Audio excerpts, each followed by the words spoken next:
সালামু আলাইকুম, কেমন আছেন সবাই? আশা করি অবশ্যই ভালো আছেন। তো আজকে আমরা যে বিষয়টা দেখব সেটা হচ্ছে যে আমাদের সিআরপিসি ফৌজদারি কার্যবিধি। তো এর আগে আমরা মোটামুটি ফৌজদারি কার্যবিধির উপর সম্ভবত তিনটা কি চারটা ক্লাস ছিল, শুধুমাত্র শেষের দিকে আমাদের কিছু বাকি ছিল। তো তারপরেও আমরা আজকে প্রথম থেকে শেষ পর্যন্ত একটু মোটামুটি আইডিয়া নেওয়ার চেষ্টা করব যে আমাদের কি আছে এই ফৌজদারি কার্যবিধিতে। তো আশা করি আমাদের হ্যান্ডনোটগুলো আপনাদের কাছে আছে, আর শেষের অংশটা আমরা হ্যান্ডনোট থেকে পড়িয়ে দেওয়ার চেষ্টা করব।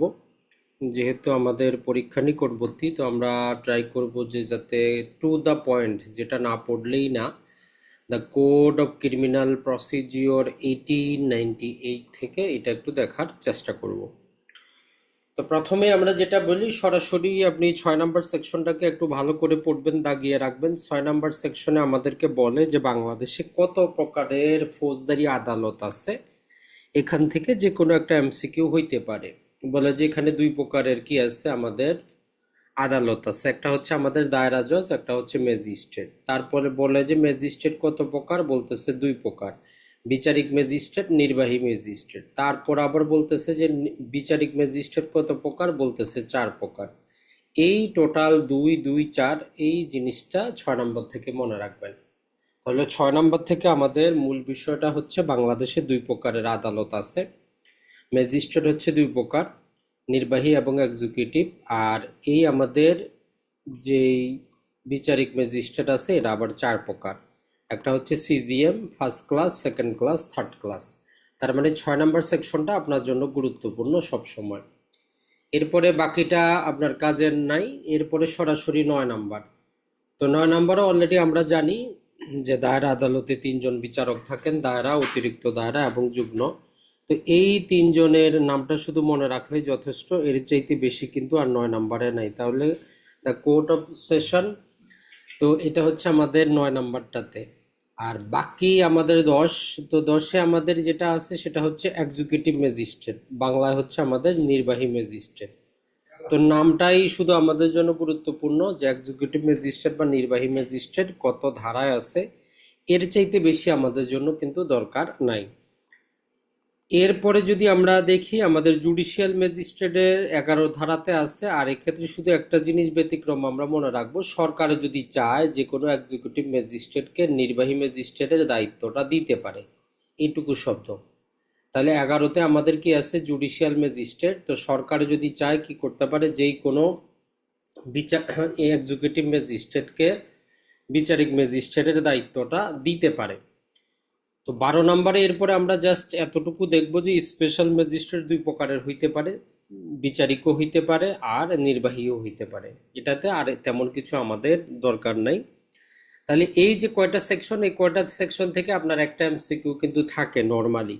তাহলে 6, 9, 10, 11, 12, এইটার উপরে ভিতরে আর ডিটেলে সময় নষ্ট না করে জাস্ট এতটুকুই মনে রাখবেন। এরপরে সরাসরি চলে যাবেন 22 আর 25। এই দুইটা থেকে মাঝে মধ্যে কখনো সেকশন নাম্বার জিজ্ঞেস করে, কখনো আপনার যে তার পদাধিকারটা জিজ্ঞেস করে। যে জাস্টিস অফ পিস 22-এর অধীনে সরকার নিয়োগ করে যে কোনো স্থানীয় এলাকার জন্য। আর 25 হচ্ছে এক্স অফিসও, মানে অফিসের ক্ষমতা বলে জাস্টিস অফ পিস। তো এটা মনে রাখবেন, সুপ্রিম কোর্টে যারা বিচারক আছেন সারা বাংলাদেশের জন্য তারা জাস্টিস অফ পিস। দায়রা যারা জজ আছেন তাদের ওই দায়রা এরিয়ার জন্য জাস্টিস অফ পিস। আর যারা আমাদের সিজিএম এবং মেট্রোপলিটন ম্যাজিস্ট্রেট আছেন তারা তাদের অধিক্ষেত্রের জন্য জাস্টিস অফ পিস। তো নর্মালি ওই 25 নম্বর সেকশনটাই জিজ্ঞেস করে যে এক্স অফিসিও হিসাবে কত ধারায় জাস্টিস অফ পিস দেওয়া আছে। তো এটা হচ্ছে আমাদের 25। তাহলে 22 আর 25 এই দুটাই আমাদের জন্য যথেষ্ট।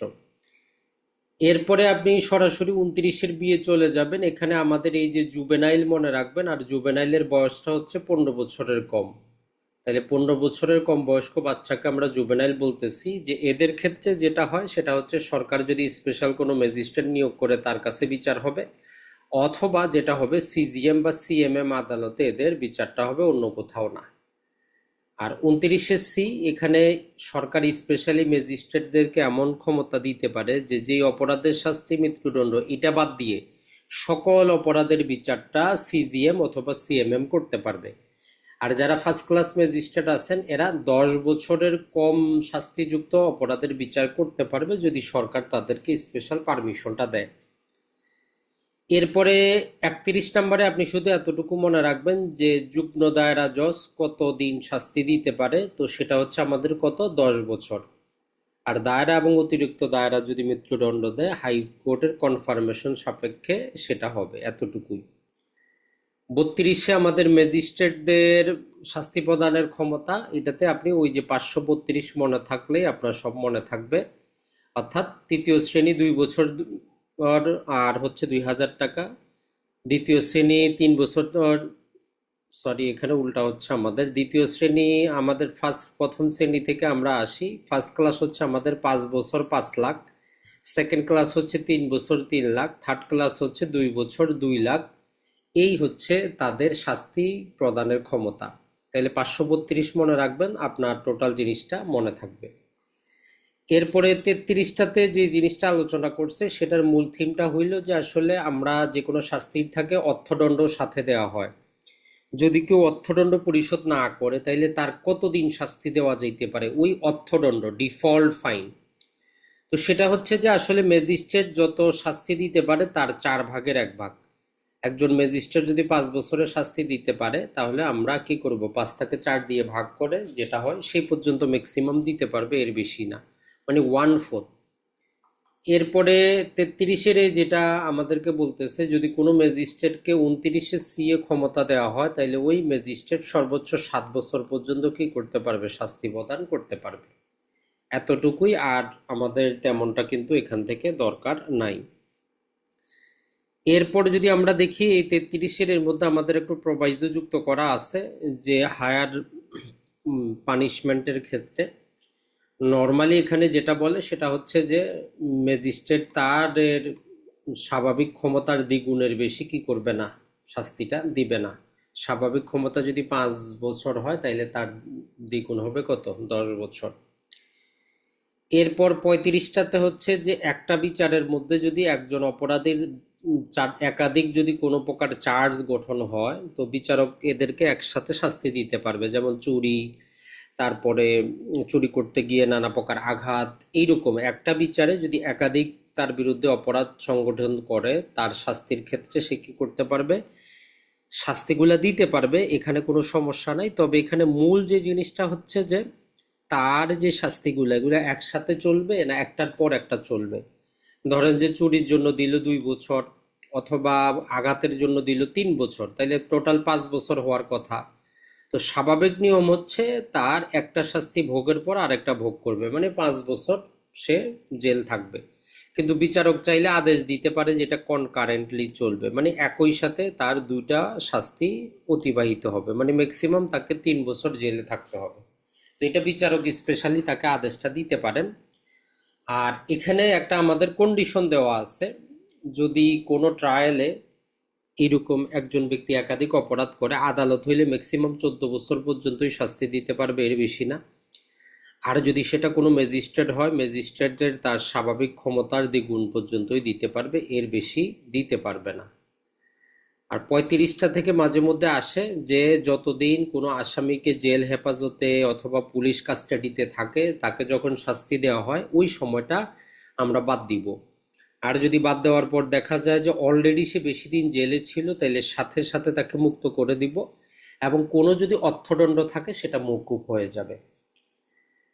এরপরে 36 এবং 37 শুধু সেকশন নাম্বারটা মনে রাখবেন, আপনার একটা এমসিকিউর অপশন হইতে পারে যে অর্ডিনারি পাওয়ার অফ ম্যাজিস্ট্রেট কোথায় দেওয়া আছে, কোন সেকশনে কোন তফসিলে দেওয়া আছে। তাহলে সেকশন নাম্বার 36 আমাদের তফসিল হচ্ছে 3, আর এডিশনাল ক্ষমতা সেকশন নাম্বার 37 আমাদের তফসিল হচ্ছে 4। এতটুকুই যথেষ্ট, আর কিছু কিন্তু দরকার নাই।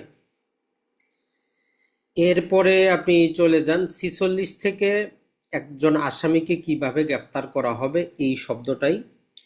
তো নর্মালি এখানে বলতেছে যে আসলে একজন আসামিকে জাস্ট যেমন কোনো পুলিশ যদি কোনো ব্যক্তিকে কাছে গিয়ে বলে যে আপনাকে গ্রেফতার করা হইলো, তার গায়েও স্পর্শ করার দরকার নাই, সে যদি বলে ওকে তার মানে গ্রেফতার হয়ে গেল, অথবা যতটুকু প্রয়োজন তাকে স্পর্শ করে গ্রেফতার করতে হবে।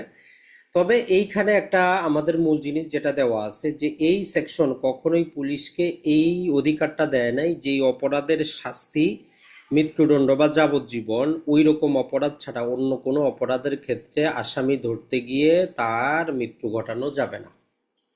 তাহলে আসামি গ্রেফতার করতে গিয়ে যদি শাস্তিটা মৃত্যুদণ্ড বা যাবজ্জীবন সাজাযুক্ত না হয়, তাইলে পুলিশকে বলতেছে যে এটা কোনোভাবেই এই সেকশনটা অথরাইজ করে না। আসামি যদি পালিয়ে যাইতে চায়, পুলিশ তাকে কি করতে পারবে না, মৃত্যু ঘটাইতে পারবে না। আর 46-এর এ বি সি ডি এবার যুক্ত করা হয়েছে। মূলত এর কাহিনী হচ্ছে এক লাইন করে, ভিতরে অতটা পড়ে কোনো লাভ নাই। 46-এর এ বলতেছে যে পুলিশের একটা আইডি কার্ড থাকবে, সে আইডি কার্ড বহন করবে, যাকে গ্রেফতার করতে আসবে তারে জানাবে, তার আইডি কার্ডটা দেখাবে, এটাই হচ্ছে মূল জিনিস। আর একটা অ্যারেস্ট মেমো তৈরি করবে। তাহলে মূল কাহিনীটা হচ্ছে কি, পুলিশ তার আইডেন্টিফিকেশন ব্যাজটা বহন করবে, যাকে গ্রেফতার করতেছে তাকে জানাবে এবং গ্রেফতারের পর একটা অ্যারেস্ট মেমো তৈরি করবে। আর বিতে আমাদেরকে যেটা বলে, ওই অ্যারেস্ট মেমোটা সে যখন থানায় আসবে, অফিসিয়াল তার যে বুক আছে সেখানে সে এন্ট্রি করবে, যাবতীয় কিছু সেখানে রাখবে যে দিনে কতজন গ্রেফতার হইল। আর সিতে বলতেছে যে এই গ্রেফতারের রিপোর্টগুলা এগুলো আপ টু ডেট রাখবে, প্রয়োজন একজন দায়িত্বে থাকবে, সে তার থানার মধ্যে লিস্ট থাকবে, ডিজিটাল আকারে হইলে আরো ভালো হয়, ওরকমও সাজেস্ট করা হয়েছে যে কাকে গ্রেফতার করা হয়েছে। ডিতে বলতেছে যে তার যদি অ্যারেস্টকৃত ব্যক্তিকে যদি অসুস্থ হয়, তারে অবশ্যই ডাক্তারের কাছে নিয়ে যাবে, ডাক্তারের কাছে নিয়ে গিয়ে তার চিকিৎসা করানো। আর সি ইতে যেটা বলতেছে যে যদি গুরুতর কিছু হয় তাহলে ওই যে মেডিকেল অফিসার একটা রিপোর্ট তৈরি করবে যে এই হচ্ছে তার সমস্যাটা। আর এদের ভিতরে একটা অপশন আছে যে আপনাকে যখন গ্রেফতার করা হবে, নিয়ম হচ্ছে 12 ঘন্টার মধ্যে অবশ্যই আপনার আইনজীবী অথবা আপনার পরিবার অথবা আপনার বন্ধু বান্ধব কারোর সাথে যোগাযোগ করতে পুলিশ বাধ্য। এই হচ্ছে জিনিস, এখানে ভিতরে পড়ার মতো কিন্তু কিছু নাই। তবে মাঝে মধ্যে আপনি এখান থেকে সেকশন নাম্বারটা, সম্ভবত জুডিশিয়ারি পরীক্ষায় ছিল, সেকশন নাম্বারটাই জানতে চাইছে। তো ওই ক্রনোলজিক্যালি যদি আপনি সেকশন নাম্বারটা একটু পড়েন তাইলে আপনার অবশ্যই মনে থাকার কথা। এরপরে চলে যাবেন আপনি সরাসরি 54 নম্বরে। তো 54তে আমরা জানি পুলিশ বিনা পরোয়ানায় কয়টা ক্ষেত্রে গ্রেফতার করতে পারে। পূর্বে 9টা ছিল, এখন 11টা করা হয়েছে, কিছুই বাড়ানো হয় নাই। পূর্বে যেটা 1 নম্বরে ছিল, আমরা গত ক্লাসেও পড়িয়েছি, ওই একটাকে ভেঙে ভেঙে 3টা করা হয়েছে, বাকিগুলো সব আগের মতোই আছে। পূর্বে যেটা ছিল যে কগনিজেবল অফেন্স হইলেই পুলিশ গ্রেফতার করতে পারতো, তো এখন 1 নম্বরে বলতেছে যে কগনিজেবল অফেন্স যদি পুলিশের সামনে ঘটে তাহলে পুলিশ গ্রেফতার করবে। আর যদি কগনিজেবল অফেন্সের সে সংবাদ পায়, কিন্তু শাস্তিটা 7 বছরের মধ্যে একটা লিমিটেশন দিয়ে দিচ্ছে।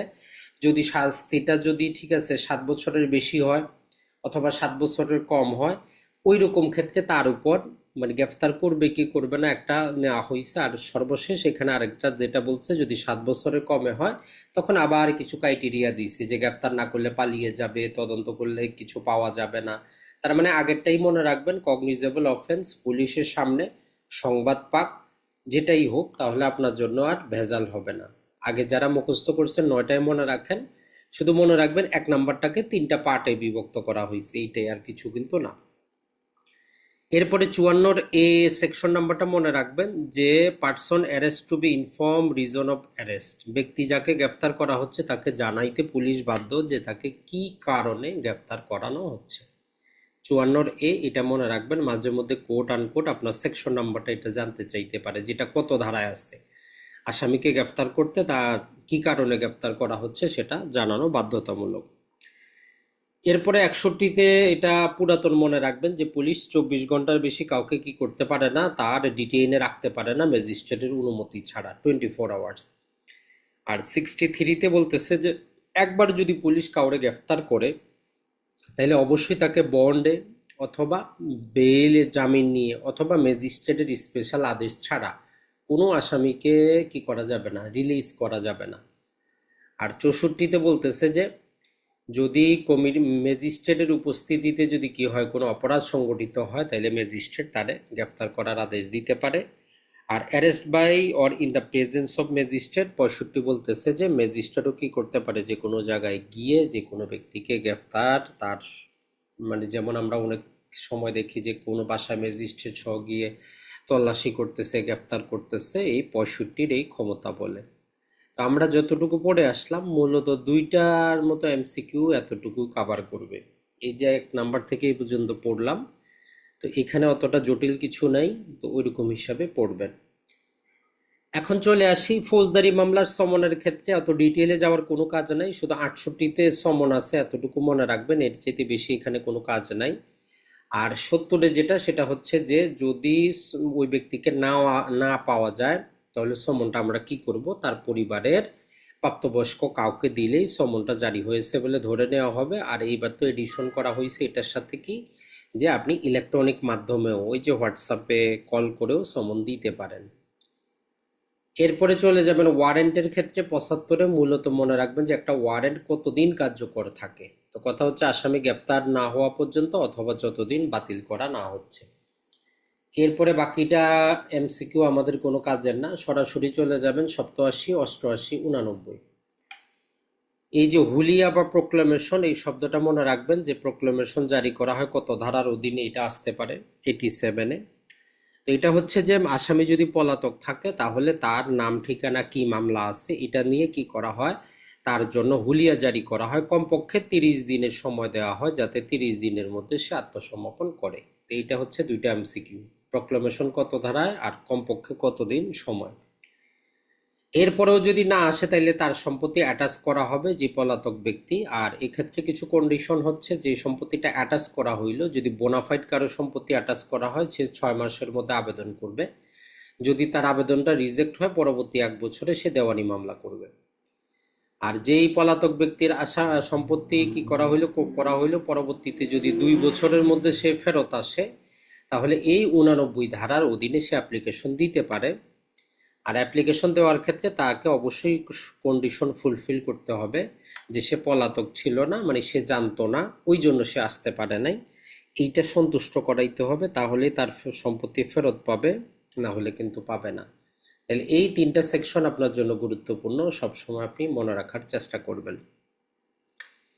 এখন আসি যে কখন সমনের পরিবর্তে সরাসরি ওয়ারেন্ট জারি করা যায় কিনা। আপনার যদি অপশন যদি থাকে যে সমন মামলায় সরাসরি ওয়ারেন্ট জারি করা যায় কিনা, 90 বলতেছে যে হ্যাঁ, বিচারক যদি মনে করে যে একে সমন দিয়ে কোনো লাভ নাই, তাহলে সমন অথবা সমনের সাবস্টিটিউট হিসাবে ওয়ারেন্ট জারি করা যায়, অথবা সমন দেওয়ার পরে না আসলে ওয়ারেন্ট জারি করা যায়। এতটুকুই 90 ধারা, এর চেয়ে বেশি কিছু নাই।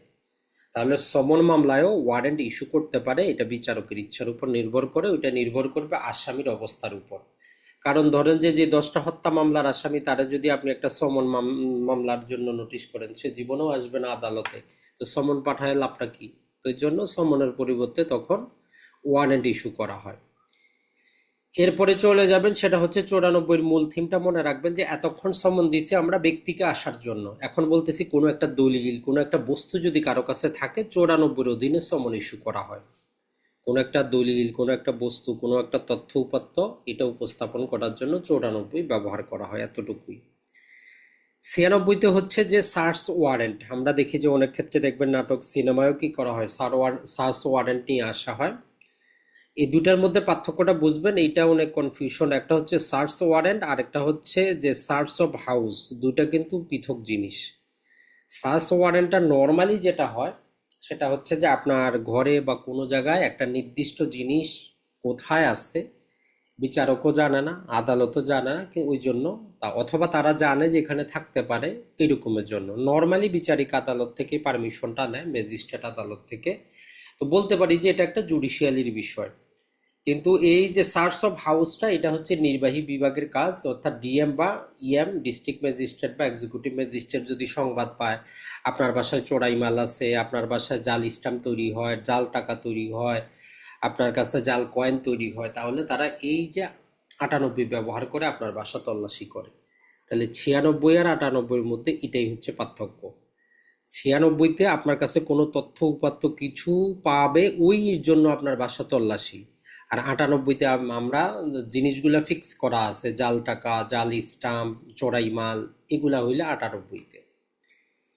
এরপরে আমরা এখানে একটা পৃথক বিচার প্রক্রিয়া পাবো, সেটা হচ্ছে যে সরকার যদি কোনো পত্রিকার ডিক্লারেশন বাতিল করে, কোনো পত্রিকা বন্ধ করে দেয়, কোনো বইকে ব্যান করে, যেমন বাংলাদেশে অসংখ্য লেখকের বই বন্ধ আছে, যেমন তাসলিমা নাসলিমের অসংখ্য বই বন্ধ আছে, বা আপনি একটা বই লিখলেন, সরকার সেটাকে বাজেয়াপ্ত করলো, একটা পত্রিকার ডিক্লারেশন বাতিল করে বাজেয়াপ্ত করলো, তাই ওই পত্রিকা কি করতে পারবে? তাইলে এই বাতিল করার সুযোগটা পাচ্ছে সরকার 99 এর অধীনে। বলতেছে যে সরকার চাইলে কিছু পাবলিকেশনকে কি করতে পারে, বাজেয়াপ্ত করতে পারে, এবং এই পাবলিকেশনগুলোর যত নথি আছে এগুলো তারা কালেক্ট করে তারা রেখে দিতে পারে। তো এটার জন্য ভিতরে কিছু কারণ বলা আছে, আপনি চাইলে এগুলো পড়তে পারেন, যে এমন কিছু মানহানিকর প্রকাশ করা যেখানে রাষ্ট্রপতি, প্রধানমন্ত্রী, প্রধান বিচারপতি, স্পিকার এদের মানহানিকর কিছু জিনিস হয়, বা আপনি এমন দেশদ্রোহীমূলক কিছু কোনো কবিতা, কোনো শব্দ, কোনো কিছু প্রকাশ করতেছেন, অথবা আপনি এমন কোনো ভাষণ দিচ্ছেন যেখানে একজন ব্যক্তি একটা কগনিজেবল অফেন্স করার জন্য উৎসাহ পাচ্ছে, এই কিছু গ্রাউন্ড দেওয়া আছে। এই সমস্ত গ্রাউন্ডের উপর ভিত্তি করে সরকার একটা পত্রিকা, বই ডিক্লারেশন বাতিল করতে পারে, টোটাল জিনিসটা বাজেয়াপ্ত করতে পারে। এখন যার বইটা বাজেয়াপ্ত করলো তার কাছে প্রতিকার কি? তো বি বলতেছে যে সে সরাসরি 2 মাসের মধ্যে হাইকোর্টে এর বিরুদ্ধে আপিল দায়ের করতে পারবে। তাহলে সরকার বাতিল করলো, 2 মাসের মধ্যে ব্যক্তি 99-এর বিয়ের অধীনে হাইকোর্টে গেল। তো হাইকোর্টে বলতেছে যে 3 সদস্যের বেশ এটা শুনবে, সিএ বলতেছে। আর ডিএ বলতেছে যে হাইকোর্ট যদি মনে করে সরকারের সিদ্ধান্তটা কি ছিল, ভুল ছিল, তাহলে সেট এসাইড করতে পারবে। আর 99 বলতেছে যে ওই যে বই, ওই যে নিউজ পেপার, ওই যে আর্টিকেল, ওইটাই অ্যাজ এ এভিডেন্স হিসাবে ব্যবহার করা যাবে আদালতে, কোনো সমস্যা নাই। আর এই রিলেটেড আর যদি কোনো নিয়ম কানুন, কত টাকা লাগবে, কিভাবে হবে, এগুলো একটা রুলস তৈরি হবে পরবর্তীতে। আর 99 বলতেছে যে এর বাইরে অন্য কোনো আদালতে মামলা দায়ের করা যাবে না। তাহলে এই টোটাল বিচার প্রক্রিয়াটা আপনি একটু ছোট্ট করে মনে রাখার চেষ্টা করবেন। এখান থেকে সেকশন নাম্বারটা জিজ্ঞেস করে। তাহলে এতে হচ্ছে বাজেয়াপ্ত করলো, বিতে আপনি আপিল করলেন, সিতে কারা শুনবে, 3 সদস্যের বেশ শুনবে, ডি হচ্ছে যে হাইকোর্ট সিদ্ধান্ত নিতে পারে, সরকারের সিদ্ধান্তটাকে সেটিসাইড করতে পারে। আর ইতে হচ্ছে যে ওই পত্রিকা, ওই বইটাই অ্যাজ এভিডেন্স হিসাবে ব্যবহার করা যাবে। আর এফতে হচ্ছে হাইকোর্টের এই আরও মামলা রিলেটেড আরও কি কি নিয়ম কানুন, এগুলো সুপ্রিম কোর্ট একটা রুলস তৈরি করবে। আর এর বাইরে অন্য কোথাও মামলা দায়ের করা যাবে না এই পত্রিকার ডিক্লারেশন বা বাজেয়াপ্তের ব্যাপারে। এটুকু একটু গুরুত্বপূর্ণ, এটুকু একটু পড়ার চেষ্টা করবেন। 100 নাম্বারটারে আমরা বলি যে এটা হচ্ছে যে আপনার মিনি রিট। ধরেন যে কোথাও মারামারি করছেন, একজনকে আরেক পক্ষ ধরে বেঁধে রাখছে, ছাড়তে দিচ্ছে না, তো আপনি কি করতে পারেন? তো নর্মালি পুলিশের কাছে গেলেও যে পুলিশ আসলে অনেক ক্ষেত্রে বলবে যে ম্যাজিস্ট্রেট আদালতে যান, তো 100 ধারায় আপনি ম্যাজিস্ট্রেটের কাছে যাইতে পারেন, নির্বাহী ম্যাজিস্ট্রেটও পারে আপনাকে তো আদেশ দিতে পারে পুলিশকে যে ওই ব্যক্তিকে কি করা হোক, উদ্ধার করে নিয়ে আসা হোক ম্যাজিস্ট্রেটের কাছে। তো 100 ধারাকে আপনি মিনি রিটের মতো বলতে পারেন। এরপরে 103টা মনে রাখবেন যে পুলিশ যেখানেই কোনো প্রকার তল্লাশি চালাবে কমপক্ষে 2জন স্থানীয় লোকাল সাক্ষী থাকবে। তাহলে পুলিশ যেখানেই তল্লাশি চালাক, স্থানীয় লোকাল 2জন সাক্ষী থাকবে। আর 104-এ বলতেছে যে পাওয়ার টু ইম্পাউন্ড ডকুমেন্ট, যে কোনো ডকুমেন্টকে কি করতে পারবে, আটক করতে পারবে। আর 105-এ বলতেছে magistrate May direct search in his presence. মাঝে মধ্যে আমরা দেখি যে ম্যাজিস্ট্রেটের উপস্থিতিতে কারো ঘরে তল্লাশি করা হচ্ছে, অন্য কোথাও তল্লাশি করা হচ্ছে, এটা 105-এর ক্ষমতা বলে। এখন চলে আসি আমাদের প্রিভেন্টিভ নেচারের। মূলত এখানে আমরা যে সেকশনগুলো এখন পড়বো এগুলো হচ্ছে প্রিভেন্টিভ। যেমন আমরা এসআর অ্যাক্টে পড়েছি প্রিভেন্টিভ রিলিফ, মানে অপরাধ সংগঠনের পূর্বে, তো এটাই এখানে পাবো। তো অনেক লম্বা চড়া আছে, আমরা যেভাবে পড়িয়েছি ওই সূত্রটাই মনে রাখলে আপনার জন্য যথেষ্ট। COSSH, এটা জাস্ট মনে রাখবেন। আর 3 লিখবেন আপনি। তো 3কে আপনি যদি ভেঙে লেখেন 1 1 1 হইল আপনার, শেষে আবার 3 দিয়ে দেন, পড়া আপনার সমাপ্ত। এখানে বুঝলেনটা কি? 106 হচ্ছে আমাদের এই কনভিকশন, মানে কনভিকশনের পরে আপনাকে 3 বছরের শাস্তি দেওয়া হয়েছে, আপনি দেশদ্রোহীমূলক কিছু করছেন, শাস্তি ভোগের পরে যখন বের হবেন তখন আপনার একটা বন্ড সিগনেচার করতে হবে, এইরকম বিচারিক আদালত আদেশ দিতে পারে, ওইটা ম্যাক্সিমাম 3 বছর হইতে পারে। তাহলে সিতে হচ্ছে কনভিকশন, ম্যাক্সিমাম 3 বছর। ওতে হচ্ছে আদার কেসেস, মানে অন্যান্য ব্যাপারে শান্তি শৃঙ্খলা বজায় রাখার জন্য এগুলা নির্বাহী ম্যাজিস্ট্রেট করতে পারে, ম্যাক্সিমাম 1 বছর। এরপরে এই অ্যাশতে যদি আপনি দেখেন, অ্যাশতে হচ্ছে যে আপনাদের সেডিসিয়াস, রাষ্ট্রদ্রোহিতামূলক কথাবার্তা, লেখনী, এগুলো যদি আপনি করেন আপনারে 1 বছর পর্যন্ত বন্ড সিগনেচারে বাধ্য করা যাইতে পারে যে আপনি এইসব কাজ আর করবেন না। আর এই অ্যাসতে হচ্ছে সাসপেক্ট, মানে হচ্ছে সন্দেহজনক ঘোরাফেরা করে এরকম ব্যক্তিকেও বন্ড সিগনেচার করানো যায়। আর এসতে হচ্ছে হ্যাবিচুয়াল, মানে অভ্যাসগতভাবে যে বিভিন্ন প্রকার চুরির মধ্যে থাকে, নানা প্রকার অপরাধে জড়িত থাকে, তাকে ম্যাক্সিমাম 3 বছর পর্যন্ত কি করানো যায়, বন্ড সিগনেচার করানো যায়। তো মূলত এইটাই, এর চাইতে বেশি পড়াশোনা নাই। শুধু মনে রাখবেন 18 নম্বর 118 সেকশনের ক্ষমতা বলে বিচারক এই আদেশগুলা দেন। তাইলে 118 নম্বরের ক্ষমতা ব্যবহার করে নির্বাহী ম্যাজিস্ট্রেট এই যে আমাদের বন্ডগুলো সিগনেচার করার আদেশটা দিতে পারেন। আর বন্ডের পাশাপাশি যেমন জামিনের ক্ষেত্রে আপনি কি জানেন, আপনি বেইল বন্ড সাবমিট করলেন, পাশাপাশি জিম্মাদারও থাকতে হয়। তো এই ক্ষেত্রে একই রকম, বিচারক চাইলে বন্ডের পাশাপাশি আপনার এই জিম্মাদারও দিতে পারে। এখন আপনি যেই জিম্মাদার নিয়ে গেছেন 122-এ বলতেছে যে বিচারক চাইলে আপনার জিম্মাদারকে কি করতে পারে, খারিজ করতে পারে। কারণ বলতে পারে যে এটা পাগল, এটা নাবালক, এইটা জিম্মাদার হওয়ার মতো যোগ্য না। এই গ্রাউন্ডে 122-এ বিচারক বলতে পারে যে নতুন জিম্মাদার নিয়ে আসেন। আর 124-এ যেটা বলতেছে যে এখানে একটা স্পেশাল পাওয়ার দেওয়া হয়েছে আমাদের যে ডিস্ট্রিক্ট ম্যাজিস্ট্রেট আছেন ডিএমকে। সেটা হচ্ছে যে এই যে বন্ডগুলো যেগুলো সিগনেচার করা হইলো, তো ডিস্ট্রিক্ট ম্যাজিস্ট্রেটের কাছে ক্ষমতা আছে যে কোনো সময় উনি যে কোনো ব্যক্তিকে রিলিজ করে দিতে পারে। আপনি বন্ড সিগনেচার না করলে আপনাকে জেলখানায় পাঠানো হবে। তো 124-এ ডিস্ট্রিক্ট ম্যাজিস্ট্রেট আপনারে রিলিজ করে দিতে পারে। 125-এও এরকম বলতেছে যে power of district magistrate cancel any bond. আপনাকে বলছে 3 বছরের বন্ড সিগনেচার করেন, আপনি করছেন, ডিস্ট্রিক্ট ম্যাজিস্ট্রেট যে কোনো সময় সেটা ক্যান্সেল করে দিতে পারে। আর 126-এ বলতেছে যে আপনি যারা জিম্মাদার নিয়ে গেছেন, এখন তার সাথে আপনার ঝগড়া হয়েছে, আপনার ভালো বন্ধু ছিল, আপনারা জেল থেকে মুক্ত করে নিয়ে আসছে, বাইরে হয়ে তার সাথে করলেন মারামারি কাটাকাটি, এখন সে যায় আদালতে বলবে আমি আর তার জিম্মাদার থাকতে চাই না। তো 126-এর অধীনে আদালত তারে ডিসচার্জ করবে, আপনার নামে গ্রেপ্তারি ওয়ারেন্ট জারি করবে, আর যতক্ষণ পর্যন্ত নতুন আপনি সিকিউরিটি এই যে জিম্মাদার না দিচ্ছেন। তো এই কয়েকটা লাইনে যথেষ্ট, আর তেমন কিছু কিন্তু আমাদের এখানে নাই। আর যেটা আমরা দেখি আনলফুল অ্যাসেম্বলি থেকে, এটা খুবই ইজি সহজ একটা জিনিস, আমরা প্যানাল কোডও পড়েছি, অবৈধ সমাবেশ। তো এখানে তেমন কিছুই নাই, জাস্ট এখানে কয়েকটা সেকশন মাঝে মধ্যে চাইলে মনে রাখতে পারেন, এই 3টা না চাইলে নাই। মানে মূল কথা যেটা, যে নর্মাল কোনো অবৈধ সমাবেশ হইলে কি করবে, সেখানে ম্যাজিস্ট্রেট বা পুলিশ অফিসার বলবে যে ভাই সবাই বাসায় চলে যান, অযথা এখানে কি করেন না, আপনারা আনলফুল অ্যাসেম্বলি করিয়েন না। 127 আপনি গেলেন না, 128-এ বলতেছে যে সিভিল ফোর্স প্রয়োগ করবে আপনার বিরুদ্ধে। তারপরে আপনি গেলেন না, 129 বলতেছে আপনার বিরুদ্ধে মিলিটারি ফোর্স প্রয়োগ হবে। চাইলে এই 3টা দেখতে পারেন, না চাইলে বাদ দিতে পারেন। এরপরে পাবলিক নিউসেন্সের ক্ষেত্রে শুধু 2টা জিনিস মনে রাখলে যথেষ্ট, যে পাবলিক নিউসেন্সের এই চ্যাপ্টারটা মেট্রোপলিটন এলাকায় প্রযোজ্য না। 132-এর এটাই মাঝে মধ্যে এমসিকিউতে থাকে। তাহলে পাবলিক নিউসেন্স রিলেটেড যেটা আমরা পড়তেছি, এটা মেট্রোপলিটন মহানগর এলাকায় প্রযোজ্য না। আর যদি আপনি ভালো করে পড়তে চান সারা জীবনের জন্য, সেটা হচ্ছে 144। তো 144-এর মধ্যে আমরা এটাকে কি নামে জানি, এটা হচ্ছে ইনজাংশনের ধারা। এই ধারার অধীনে আমরা যে কোনো মারামারি কাটাকাটি শান্তি শৃঙ্খলার অবনতি যাতে না হয়, এই জন্য আমরা 144 ধারা জারি করাই। তো এটা সর্বোচ্চ থাকবে কতদিন, আমরা বলছি যে 2 বছর, সরি 2 মাস। এর বেশি যদি রাখতে হয় তাহলে সরকার সেখানে গেজেট করবে। জনশান্তি, জননিরাপত্তা, এটা ছাড়া আরো দাঙ্গা হাঙ্গা মারামারি এগুলো রোধ করার জন্য সরকার অফিসিয়াল গেজেট করে আনলিমিটেড সময়ের জন্য রাখতে পারে।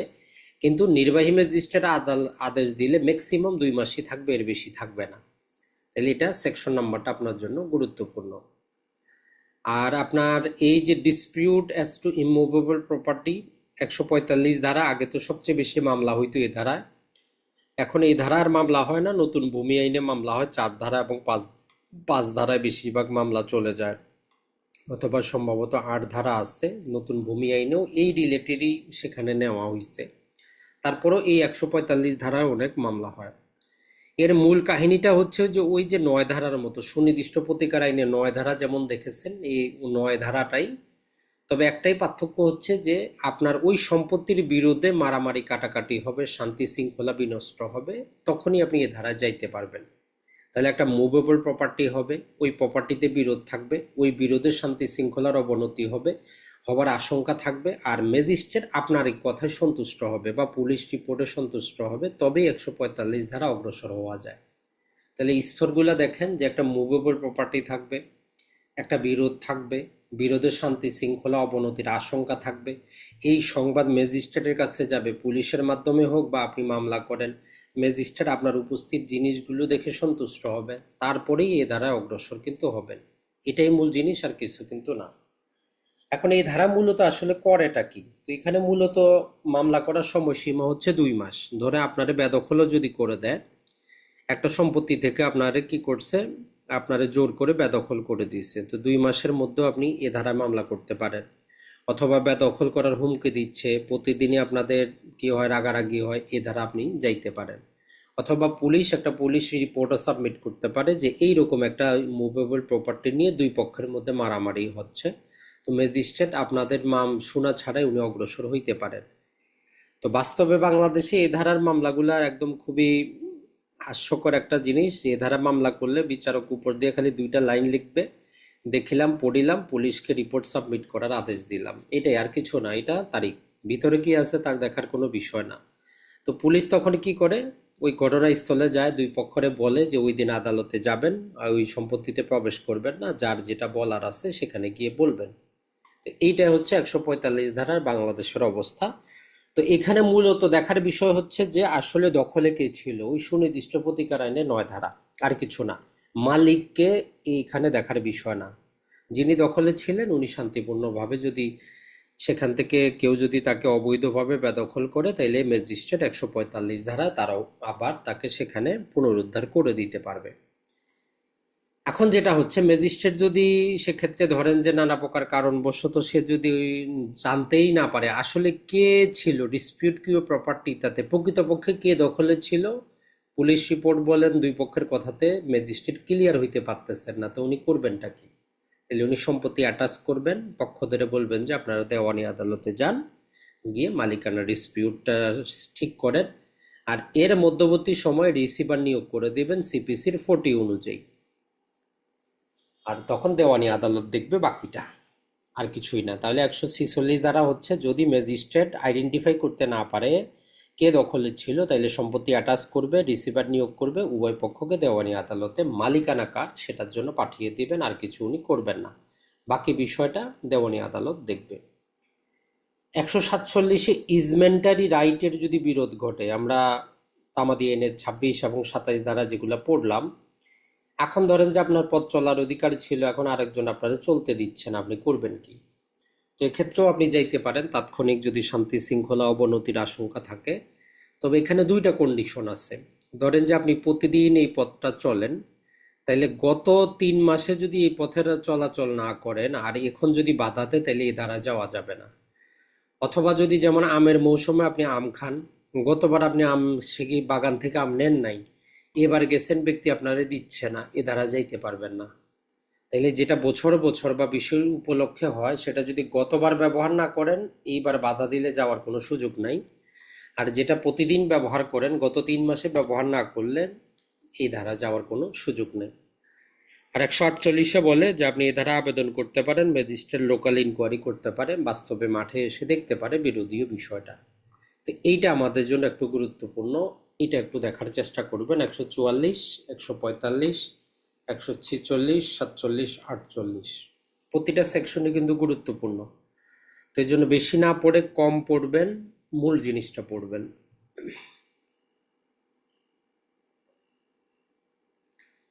তো মোটামুটি আমাদের এটা ছিল প্রিভেন্টিভ নেচারের অ্যাকশনটা শেষ হইলো। এখন চলে যাব আমরা পুলিশের কাছে, আর পুলিশের এটাও আমাদের কোনো কাজের না, প্রিভেন্টিভ নেচারের পুলিশের কিছু জিনিস আছে। এখন আমরা চলে যাব পুলিশের ইনভেস্টিগেশনের ক্ষেত্রে। আপনি ডিটেইলে অনেক পড়েছেন, এত পড়া তো আর মনে থাকবে না, আর এমসিকিউ তো আসবে না। মূলত জাস্ট এতটুকু মনে রাখবেন যে জিআর মামলা দায়ের হচ্ছে আপনার 154 ধারায়, এতটুকুই। আর এই 154 ধারায় আমাদের এফআইআর দায়ের হচ্ছে, আর এফআইআর এর পূর্ণ অভিব্যক্তি হচ্ছে ফার্স্ট ইনফরমেশন রিপোর্ট। আর যিনি এফআইআর করতে আসবেন ওইখানে তার একটা স্বাক্ষর থাকবে। এই মূলত 4টা জিনিস মনে থাকলে 154 ধারা শেষ, আর কিছু কিন্তু নাই। তাহলে আমরা একটা কগনিজেবল অফেন্সের জন্য 154 ধারায় যেটা দায়ের করতেছি, এটা জিআর মামলা বলতেছি, এটারে আমরা এফআইআর বলতেছি, এটারে আমরা এজাহার বলতেছি। আর যিনি এজাহার করবেন, যিনি সংবাদ দিবেন, যিনি ইনফরমেন্ট হবেন, উনি ওই অবশ্যই এখানে স্বাক্ষর করবেন। আর যদি আমাদের সে মামলাটা হয় কি নন কগনিজেবল, তাইলে 155 ধারায় পুলিশ শুধু রিপোর্টটা লিখবে, লিখে আপনারা বলবে যে আপনি ম্যাজিস্ট্রেট আদালতে যান। আর 156তে আপনি এতটুকু মনে রাখবেন যে এই একটা কগনিজেবল অফেন্সের মামলায় ম্যাজিস্ট্রেটের কোনো অনুমতির দরকার নাই, পুলিশ তার ইনভেস্টিগেশন করতে পারে। 157 চলে যাবেন, যদি কোনো একটা অপরাধ হয়েছে বলে কোনো পুলিশ যদি কি করে সন্দেহ করে, কেউ তার কাছ থেকে কি করে নাই, কোনো কমপ্লেন করে নাই, কিন্তু পুলিশের নিজের থেকে সন্দেহ হইল, যেমন আমরা একটু পরে পড়বো 190 ধারা ম্যাজিস্ট্রেটের সন্দেহ হয়। তো 157 হচ্ছে যে পুলিশ নিজে থেকে সাসপেক্ট করতেছে যে একটা কগনিজেবল অফেন্স হয়েছে, তাহলে সে কি করবে?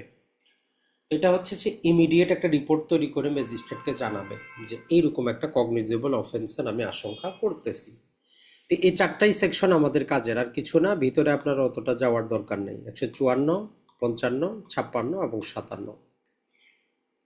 এরপরে এই পুলিশ সাহেব আপনারা কি করতে পারে, আপনারা নোটিশ দিতে পারে তদন্ত কাজের জন্য, যে কোনো প্রকার প্রশ্ন জিজ্ঞেস করার জন্য। তো আপনারে পুলিশ যে এক্সামিনেশনগুলা করবে, আপনি সকল প্রশ্নের উত্তর দেওয়ার জন্য ট্রাই করবেন, তবে এমন প্রশ্নের উত্তর দিতে আপনি বাধ্য না যেটা প্রকাশ করলে আপনি অপরাধী হবেন, সম্পত্তি বাজেয়াপ্ত হবে, এরকম উত্তর দিতে আপনি বাধ্য না। আর আপনি যে কথাবার্তাগুলো বলবেন এগুলো সিগনেচার করার কোনো দরকার নাই, পুলিশ চাইলে লিখে রাখতে পারে, সেটা তার ব্যাপার। তাহলে পুলিশের কাছে প্রদত্ত সাক্ষীর বক্তৃতা সিগনেচারের দরকার হয় না। আর আমাদের কাজের হচ্ছে 164 ধারা। এ ধারায় কি করা হয়, যে কোনো ব্যক্তির স্টেটমেন্ট এবং কোনো ব্যক্তির স্বীকারোক্তি কি করা হয়, রেকর্ড করা হয়। তো এখান থেকে প্রশ্ন হচ্ছে যে অথরিটি কার, তো এটা হচ্ছে প্রথম শ্রেণী ম্যাজিস্ট্রেট অথবা স্পেশালি ক্ষমতাপ্রাপ্ত দ্বিতীয় শ্রেণী। তাহলে আমাদের 164 দ্বারা দুইটা কাজ করা হয়, কোনো বক্তব্য রেকর্ড করা হয় অথবা কোনো দোষ স্বীকার করা হয়। দোষ স্বীকার রেকর্ড করেন ম্যাজিস্ট্রেট অফ ফার্স্ট ক্লাস অথবা স্পেশালি ক্ষমতাপ্রাপ্ত সেকেন্ড ক্লাস, এতটুকুই মনে রাখবেন। এরপরে 167, তো এটা মনে রাখতে পারেন রিমান্ডের ধারা। মাঝে মধ্যে এমসিকিউতে বলে যে ম্যাজিস্ট্রেট কত ধারা অনুযায়ী রিমান্ড মঞ্জুর করে, 157 অনুযায়ী। তো আমরা 61তে পড়ে আসেছি কি যে 24 ঘন্টার বেশি পুলিশ কি করবে না, কোনো আসামিকে ম্যাজিস্ট্রেটের অনুমতি ছাড়া তার কাস্টাডিতে রাখবে না।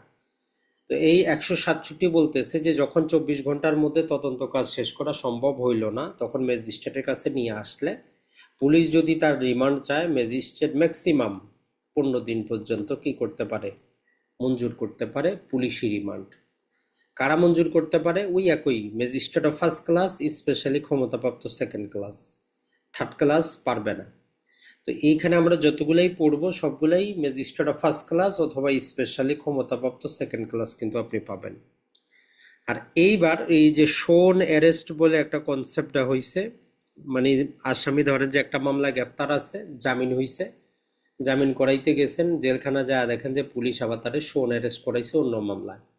তো ওই রিলেটেড একটা ধারা এখানে আনা হয়েছে যে 167 যদি কোনো আসামি কোনো মামলায় গ্রেফতার থাকে, তার নতুন মামলায় যদি গ্রেফতার দেখাইতে হয়, শুধু ওই যে জেলখানায় সামনে শোন অ্যারেস্ট দেখাইলে চলবে না, আসামিকে সশরীরে ম্যাজিস্ট্রেটের কাছে উপস্থাপন করতে হবে, কেস ডায়েরিটা দিতে হবে, তাকে তার বক্তব্য শোনার তাকে সময় দিতে হবে, সে কি বলতে চায়, তারপর ম্যাজিস্ট্রেট সিদ্ধান্ত নিবে যে এই নতুন মামলা তারা গ্রেফতার দেখানো হবে কি হবে না। তাহলে এই ধারা নাম্বারটা মনে রাখবেন যে শোন অ্যারেস্ট কত ধারায় আছে, এটাও আপনার এমসিকিউতে আসতে পারে 167 এরপরে আপনি চলে যাবেন সরাসরি, যদি আমরা বলি কেস ডায়েরি যে কত ধারায় আছে অথবা কেস ডায়েরি জিনিসটা কি, তাহলে 172 আমাদের যেটা আছে সেটা হচ্ছে যে আমাদের কেস ডায়েরিটা দেওয়া আছে। মূলত কেস ডায়েরি হচ্ছে যে একটা জিআর মামলা যখন এফআইআর দাখিল হয়, তো প্রতিটা এফআইআরে আপনি দেখবেন যে লেখা আছে একজন আইওর নাম দেওয়া আছে, ইনভেস্টিগেশন অফিসার, তৎক্ষণাৎ কি করা হয়, তাকে অ্যাসাইন করা হয়। ওই অ্যাসাইন পাওয়ার সাথে সাথে সে একটা ডায়েরি মেনটেন করে, সংবাদটা সে কবে পাইলো, ঘটনাস্থল কোথায়, গিয়ে কি পাইলো, তার পরের দিন কি করলো, কার সাথে দেখা করলো, কাকে সাক্ষী হিসাবে নিল, কোন কোন জায়গায় ভ্রমণ করলো, সব কিছু A to Z, একদম যেদিন থেকে মামলাটা ঘটছে সেই দিন থেকে রিপোর্ট সাবমিট করা পর্যন্ত টোটাল আপনি এখানে জিনিসটা পাবেন। তো এটাই হচ্ছে কেস ডায়েরি। তো এটা কত ধারায় আছে, 172-এ।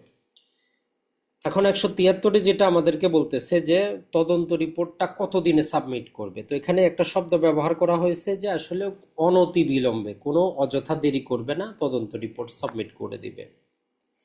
এখন এখানে আরো যেটা বলতেছে যে একটা রিপোর্ট সাবমিট করা মানে এই না যে তদন্ত কাজ শেষ হয়ে গেল, পুলিশ চাইলে ফার্দার ইনভেস্টিগেশন চালু রাখতে পারে, ম্যাজিস্ট্রেটেরও অনুমতির দরকার নাই।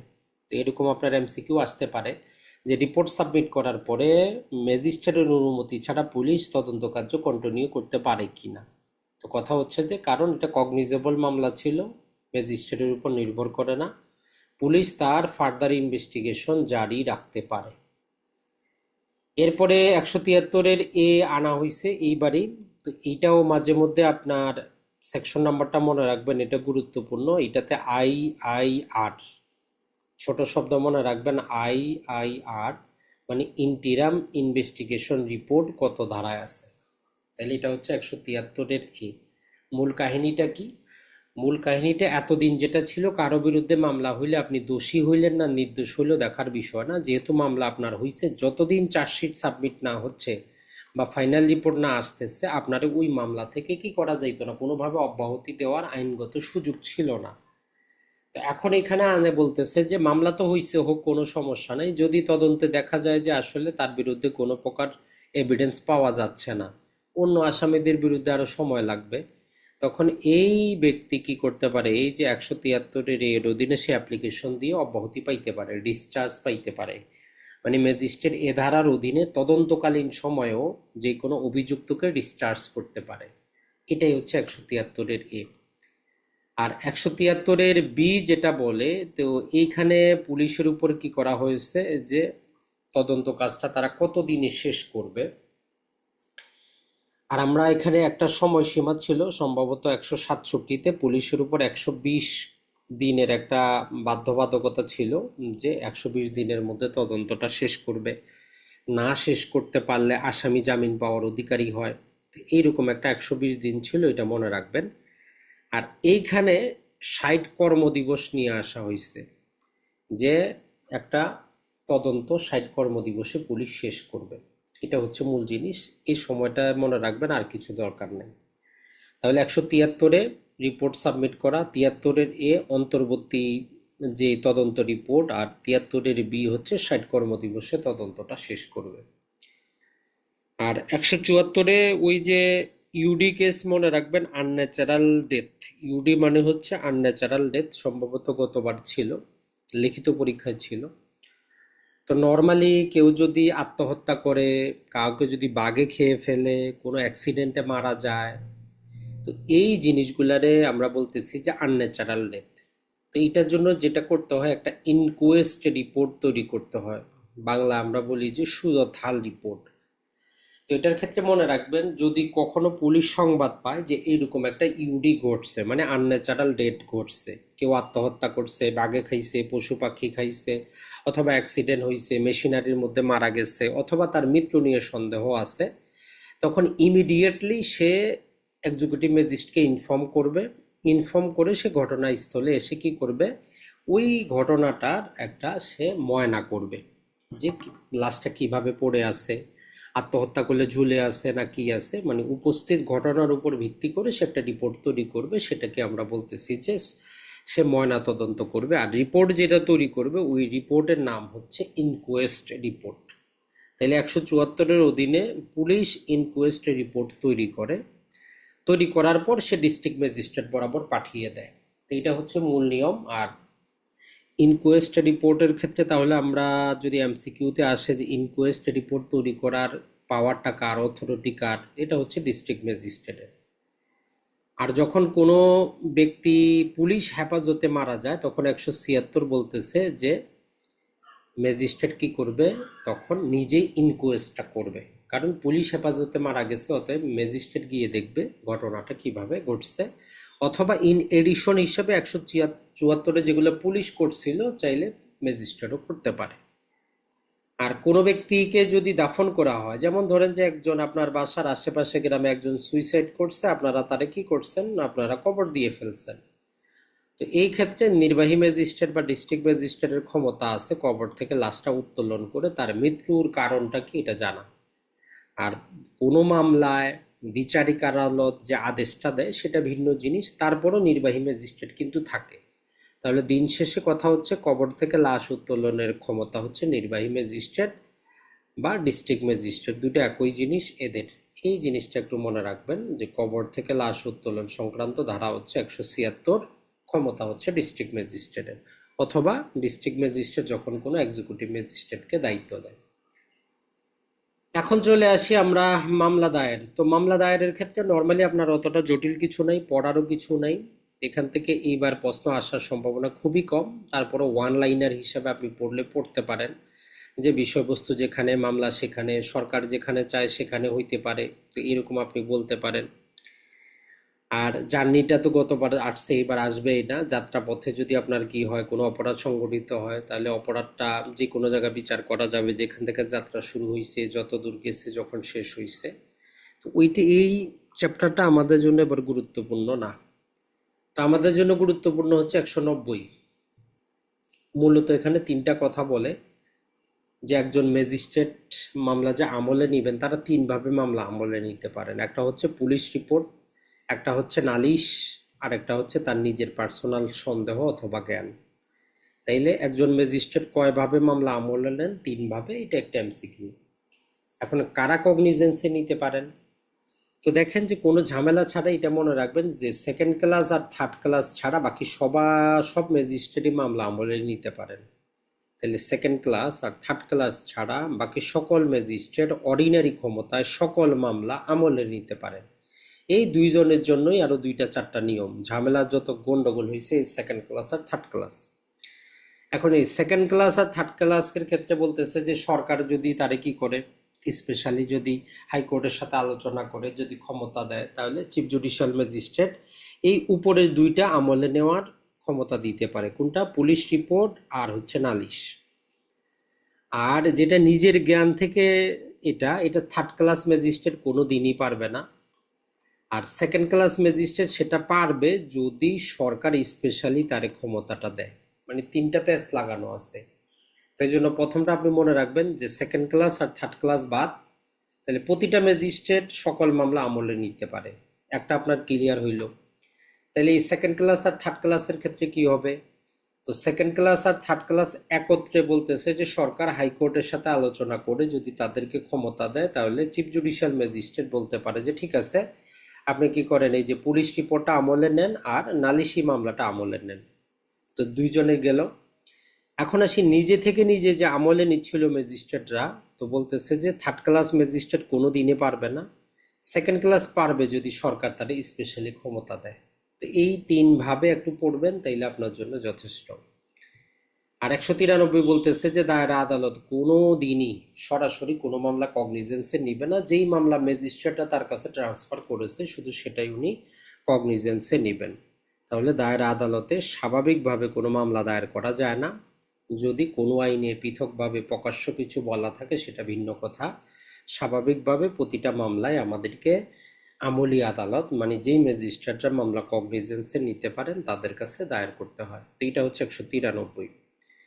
এরপরে সরাসরি চলে যাবেন 196, সেটা হচ্ছে রাষ্ট্রদ্রোহিতামূলক মামলা করার ক্ষেত্রে সরকারের কি প্রয়োজন? স্যাংশনের প্রয়োজন, অনুমতির প্রয়োজন, না হলে কারো বিরুদ্ধে কোনো রাষ্ট্রদ্রোহিতামূলক মামলা করা যায় না।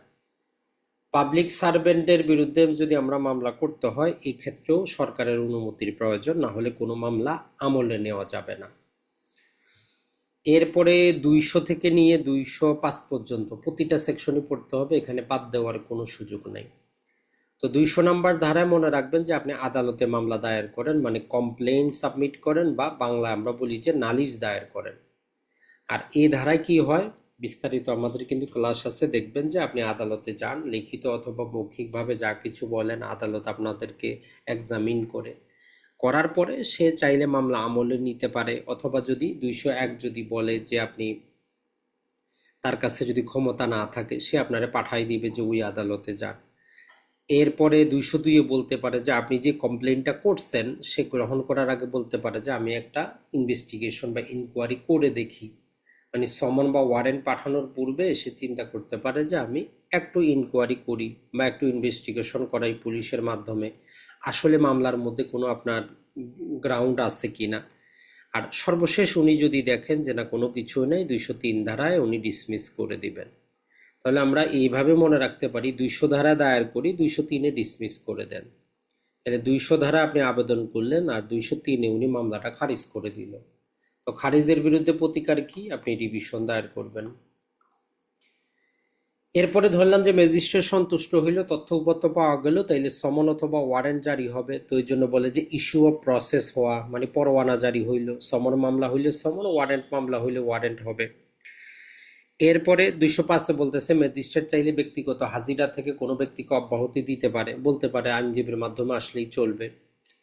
আর বাকি 205, 205-এর ডবল সি দুইটা কোনো কাজের না, মামলা ট্রান্সফার রিলেটেড কাজের হচ্ছে 205-এর ডি, যে একসাথে একটা জিআর মামলা এবং একসাথে একটা সিআর মামলা চলতে পারে কিনা। এটাই হচ্ছে এই ধারার মূল কাহিনী।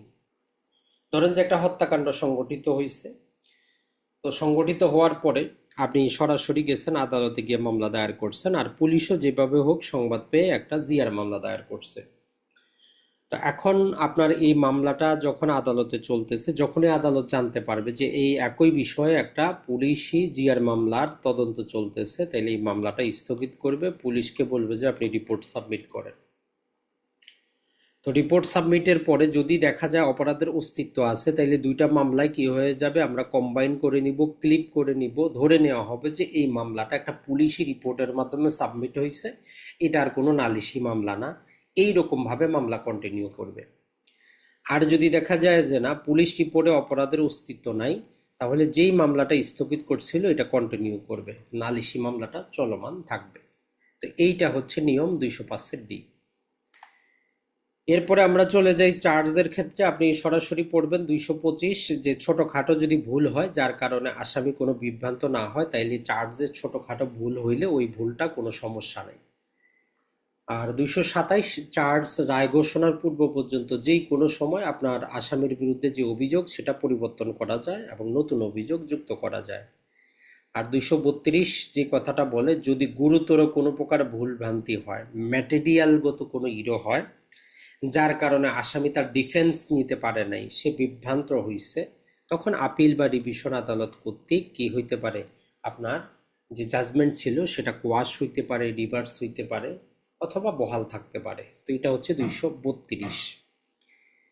এরপরে আমাদেরকে জয়েন্ডার অফ চার্জ মূলত একটা পৃথক কথা বলে। জেনারেল একটা নিয়ম হচ্ছে যে আপনি যতটা অপরাধ করছেন পৃথক পৃথক চার্জ হবে, পৃথক পৃথক বিচার হবে। তো 233 আমাদেরকে ওই কথাটাই বলে যে প্রতিটা অপরাধের পৃথক চার্জ গঠন করব, পৃথক পৃথক বিচার করব। আর এর ব্যতিক্রম হচ্ছে 4টা ধারা। 234 বলে যে 1 বছরের মধ্যে, মানে গত 12 মাসের মধ্যে একই রকমের আপনি যতগুলো অপরাধ করছেন, তার মধ্যে ম্যাক্সিমাম 3টা অপরাধকে আমরা একই সাথে একই ট্রায়ালে নিয়ে আসতে পারবো। তো এটা এমসিকিউতে আসে যে কতটা অপরাধ নিয়ে আসা যাবে। তাইলে একই প্রকারের গত 12 মাসের মধ্যে যতগুলো অপরাধ করছেন সেখান থেকে ম্যাক্সিমাম 3টা আনা যাবে। এরপরে 235 যেটা বলতেছে সেটা হচ্ছে যে আপনি যখন একই কাজ করতে গিয়ে 3-4টা অপরাধ করে ফেলেন, তখন একসাথে আনা যাবে। কি করছেন, আপনি চুরি করতে গেছেন, চুরি করতে যেয়ে আঘাত করছেন, ওই বাসায় মহিলা ছিল, তার সাথে আপনি তার শ্লীলতাহানি করছেন, তো 3টা চার্জ গঠন হচ্ছে। তো জেনারেল নিয়ম কি ছিল, 3টা পৃথক পৃথক হবে। তো এই ধারা বলতেছে যে যেহেতু একসাথে গেছেন একসাথে করা যাবে, কোনো সমস্যা নেই। আর 35 আবার আরেকটা ভাগ আছে, যেটা যে আপনার অপরাধটা যদি 2টা ডেফিনেশনের মধ্যে পড়ে, 2টা সেকশনের মধ্যে পড়ে, তাহলে 2টাকে একসাথে নেওয়া যাবে, এখানে কোনো সমস্যা নেই। অথবা আপনি যে অপরাধটা করছেন সেটা পৃথক একটা অপরাধ, ওইটা কোনো একটা জিনিসের সাথে যুক্ত করলে নতুন একটা অপরাধ। যেমন আপনি ডাকাতি করতে গেছেন, আপনি হত্যা করছেন, তাহলে ডাকাতি একটা অপরাধ, হত্যাও একটা অপরাধ। আবার ডাকাতি করতে গিয়ে হত্যা করছেন, আমরা সম্ভবত গত ক্লাসে পড়ে আসছি, সেটা হচ্ছে যে আমাদের 300 কি 496, সম্ভবত 496 কি 396, যে ডাকাতি করতে গিয়ে অপরাধ। তো এইটার জন্য ওই কথাটাই বলতেছে যে তখন আমরা কি করতে পারবো, এগুলোকে একসাথে নিয়ে আসতে পারবো। আর যেটা আমরা যে কোনো অপরাধ নিয়ে যখন সন্দেহ হবে, যেটা চুরি হইলো না বিশ্বাসভঙ্গ হইলো, আপনি কনফিউশনে আছেন, তখন আপনি চার্জ গঠন করবেন কি চুরি অথবা আপনার হইলো বিশ্বাসভঙ্গ অথবা চুরি এবং বিশ্বাসভঙ্গ, আপনি যেভাবে করেন অল্টারনেটিভলি আপনি একসাথে চার্জটা গঠন করতে পারবেন। আর সর্বশেষ গুরুত্বপূর্ণ হচ্ছে 240 বলতেছে আপনি যদি চার্জটাকে উইথড্র যদি আপনি করেন তাহলে সেক্ষেত্রে ফলাফলটা কি হবে। তো যে কোনো চার্জ যখন আপনি উইথড্র করবেন এক্ষেত্রে হচ্ছে যে এটা কোয়াশমেন্ট হবে বা খালাস, ইকুইটালের মতো হিসাবে গণ্য হবে, খালাস হিসাবে গণ্য হবে। এরপরে চলে আসি আমরা ম্যাজিস্ট্রেট আদালতের বিচার। এক্ষেত্রে আপনার বাস্তব জীবনের জন্য এটাই মনে রাখবেন যে ডিসচার্জ পিটিশন কত ধারার অধীনে দিতে হয় ম্যাজিস্ট্রেট আদালতে। 241 ম্যাজিস্ট্রেট কত ধারার অধীনে ডিসচার্জ দেয়, 241 এই একই কাজটা দায়রা আদালত করে 265 এর অধীনে। তো দুইটা একসাথে পড়ে নেবেন, আপনার জন্য ইজি হবে। এরপরে এখান থেকে আর কোনো কাজের না, কাজের হচ্ছে যে যিনি মামলাটা দায়ের করলেন নালিশি মামলায় নালিশকারী উপস্থিত না থাকলে 247 বলতেছে যে কি মামলা ডিসমিস হয়ে যাবে, অ্যাকুইটাল হিসাবে গণ্য হবে। আর কেউ যদি কোনো মামলা উইথড্র করে নেয় এটাও অ্যাকুইটাল হিসাবে গণ্য হবে। আর এই যদি কোনো জিআর মামলা হয়, যেটা সিআর মামলা না, জিআর মামলায় যে কোনো সময় বিচারক কি করতে পারে, মামলার কার্যক্রম স্থগিত রেখে আসামিকে মুক্তি দিতে পারে, না অ্যাকুইট করবে না ডিসচার্জ করবে, জাস্ট তাকে রিলিজ করবে। আর 250-এর মধ্যে আমাদের কিছু জরিমানা ছিল, সেগুলো এবার কি করা হয়েছে, টাকা পয়সাগুলো বাড়ানো হয়েছে, জরিমানা টাকা পয়সাগুলা। তো ওই জরিমানার অ্যামাউন্টগুলো কিন্তু গুরুত্বপূর্ণ। কেউ যদি ফলস, ফেবুলাস, ভ্যাক্সিসিয়াস কোনো প্রকার অ্যাকুজিশন করে, তো এক্ষেত্রে দুইটা শব্দ আছে, অব্যাহতি পাইলেও হইতে পারে, খালাস পাইলেও হইতে পারে। ধরেন যে আপনার বিরুদ্ধে কেউ মামলা করছে, বিচারক আপনারা অব্যাহতি দিচ্ছে, আপনার বিরুদ্ধে মামলা করছে, আপনারা অ্যাকুইট করছে, উভয় অবস্থায় এই ক্ষতিপূরণ পাওয়া সম্ভব। তো পূর্বে যেটা ছিল অপশনাল ছিল, এবারে বিচারকের জন্য বাধ্যতামূলক করা হয়েছে। যদি বিচারক মনে করে যে এটা একটা মিথ্যা মামলা ছিল, তাইলে যে মামলা করছে তারে কারণ দর্শানোর নোটিশ পাঠাবে যে কেন আপনি অপরপক্ষকে ক্ষতিপূরণ দিবেন না। তো অপরপক্ষের কথা শোনা হবে, শোনার পরে বিচারক চাইলে তখন আদেশ দিতে পারে। তো আগে টাকার পরিমাণটা কম ছিল, আমরা আমাদের ক্লাসে পড়িয়েছি পুরাতনটা এবং নতুনটা চার্ট আকারে পড়ে নেবেন যে পুরাতন কত ছিল, নতুন কত হয়েছে, তাহলে আপনার মনে থাকবে। আর ওইখানে 1 মাস পর্যন্ত জেল আছে, আর সর্বশেষ ম্যাক্সিমাম 6 মাস পর্যন্ত কারাবাস দেওয়া আছে। এই 250টা আপনার জন্য গুরুত্বপূর্ণ। সামারি ট্রায়ালে শুধু একটা শব্দই পড়বেন, সেটা হচ্ছে সামারি ট্রায়ালে ম্যাক্সিমাম কতদিন শাস্তি হইতে পারে। তাইলে সামারি ট্রায়ালে ম্যাক্সিমাম 2 বছর পর্যন্তই শাস্তি হইতে পারে, এর বেশি হইতে পারে না। আর পূর্বে সামারি ট্রায়ালের মধ্যে সম্পত্তি ছিল 10,000 টাকা, তো এগুলা সম্ভবত বেড়ে 5 লক্ষ টাকা পর্যন্ত হয়েছে। তো ওগুলো অতটা দরকার নাই, জাস্ট এটা মনে রাখবেন যে 2 বছর পর্যন্তই সামারি ট্রায়ালে আপনার আসামির শাস্তি হইতে পারে। এরপরে আমরা দায়রা আদালতে যখন যাব, ওই যে ডিসচার্জ পিটিশনের সেকশনটা মনে রাখবেন 265C। এরপরে দায়রা আদালতে 2বার অ্যাকুইটাল ঘটে। ম্যাজিস্ট্রেট আদালতে তো একবারই হয়, দায়রা আদালতে 2বার ঘটে। দায়রা আদালতে প্রথমবার রাষ্ট্রপক্ষকে শোনার পরে যদি বিচারকের মনে হয় রাষ্ট্রপক্ষ তেমন কোনো এভিডেন্স আনতে পারে নাই, তাহলে 265 অধীনে আসামিকে অ্যাকুইট করে দেয়।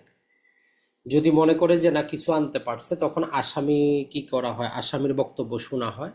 এরপরে ফাইনালি 265 অনুযায়ী হয় শাস্তি পান অথবা খালাস পান।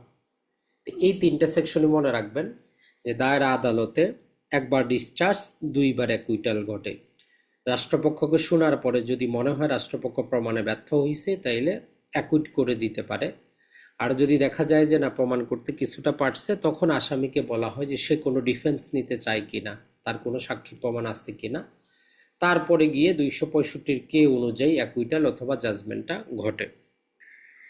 এরপরে চলে যাবেন 339 ট্রায়াল ইন অ্যাবসেন্সিয়া, যেটাতে সংশোধনী আনা হয়েছে। পূর্বে 2টা পত্রিকা ছিল, এখন একটা পত্রিকা করা হয়েছে, এটা মনে রাখবেন।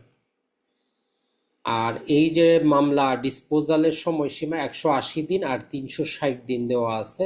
ম্যাজিস্ট্রেট আদালত হইলে 180 দিন, আর দায়রা আদালত হইলে 360 দিন হচ্ছে মামলা নিষ্পত্তির সময়সীমা।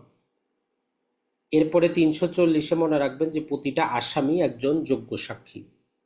যেমন আমরা সাক্ষ্য আইনে 118, 119 এবং 120 3টে সেকশনে সাক্ষীর যোগ্যতা পাইছি। তো এইখানে এখন আসামি কি যোগ্য হবে কিনা বলতেছে যে না, আসামিও একজন কম্পিটেন্সি থাকবে, সে একজন যোগ্য সাক্ষী। তাইলে প্রতিটা আসামি সে নিজে সাক্ষ্য নিজে দিতে পারে। 240 তারে 340 তার এই ক্ষমতাটা দেয়। এরপরে চলে যাবেন 344, এখানে মামলার মুলতবি এবং রিমান্ড বলে একটা শব্দ আছে। এই রিমান্ড কিন্তু পুলিশ রিমান্ড না, এই রিমান্ড হচ্ছে জুডিশিয়াল রিমান্ড। নর্মালি ফৌজদারি মামলার থিম হচ্ছে যে মামলা সকালবেলা শুরু হবে, সন্ধ্যা শেষ হওয়ার আগে মামলার জাজমেন্ট হয়ে যাবে, এটা ছিল প্রিন্সিপাল। এখনকার মতো 4 বছর 10 বছর লাগবে এরকম না, মানে সকালবেলা আপনি মামলা শুরু করলেন, সন্ধ্যার মধ্যে আপনি রায় দিয়ে হয় তারে খালাস দিয়ে দেন, নাইলে তারে জেলখানায় পাঠিয়ে দেন। এখন ওই জন্য বলতেছে যে আপনি কি করলেন, মামলাটা আপনি নিষ্পত্তি করতে পারতেছেন না, হয়তো সাক্ষী নাই, এভিডেন্স নাই, অথবা পুলিশ বলল যে আমাদের একটু সময় দরকার, আর একটু এভিডেন্স লাগবে। তো এখন এই বেচারারে আপনি কি করবেন? তো এই বেচারারে আপনি তখন ওই যে জেলখানা, জেল পুলিশ জেলারের কাছে পাঠায় দিবেন রিমান্ডে, জুডিশিয়াল রিমান্ডে। আগে পাঠাইতেন পুলিশ রিমান্ডে, এখন পাঠাবেন জুডিশিয়াল রিমান্ডে, যে আপনি 15 দিন রাখেন, 15 দিন পরে আমার এখানে নিয়ে আসবেন। তো ওইটা হচ্ছে আমাদের এই 344-এর রিমান্ড। আর আমরা 167-তে ছিল কি পুলিশ রিমান্ড, আর এটা হচ্ছে আমাদের জুডিশিয়াল রিমান্ড। এরপরে 345-এ কম্পাউন্ড অফেন্স। তো এটা আবার অনেকেই বুঝেন না, এটা আবার বলেন যে ভাই শিডিউলে তো আমাদের কম্পাউন্ডেবল অফেন্স আছে, তো এইখানে আবার কেন আনছে? শিডিউলে আপনারা বলে যে কোন অপরাধটা কম্পাউন্ডেবল আর কোনটা নন কম্পাউন্ডেবল, আর এইখানে বলে যে এটা কারা করতে পারবে। এটাই পার্থক্য, আর কিছু না। তফসিলে বলে যে কোনটা আপোষ করা যাবে আর যাবে না, আর এই 345 বলে যে কারা আপোষ করতে পারবে আর কারা পারবে না। তাহলে কম্পাউন্ডেবল অফেন্স কত ধারায় আছে এটা আপনার জন্য গুরুত্বপূর্ণ। এরপরে যদি আমরা চলে যাই 352টা একটু দেখবেন যে প্রতিটা আদালত ওপেন কোর্ট, সবাই প্রবেশ করতে পারে। এরপরে 353-তে চলে যাবেন যে প্রতিটা আসামির বিরুদ্ধে সাক্ষ্য গ্রহণ আসামির উপস্থিতিতেই হইতে হবে।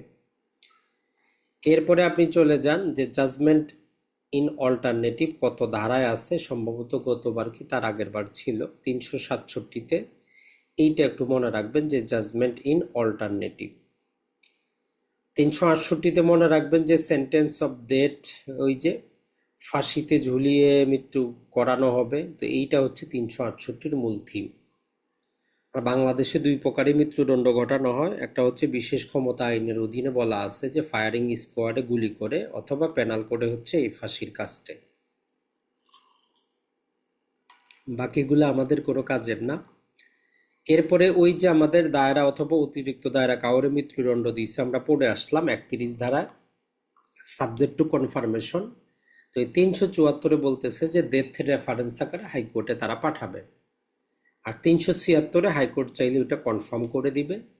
আর এই যে হাসিনারে কি করছে, মৃত্যুদণ্ড দিছে আজকে, যদি সে গর্ভবতী হইতো তাইলে 382 বলতেছে যে হাইকোর্ট চাইলে তার এটা যাবজ্জীবন করে দিতে পারত।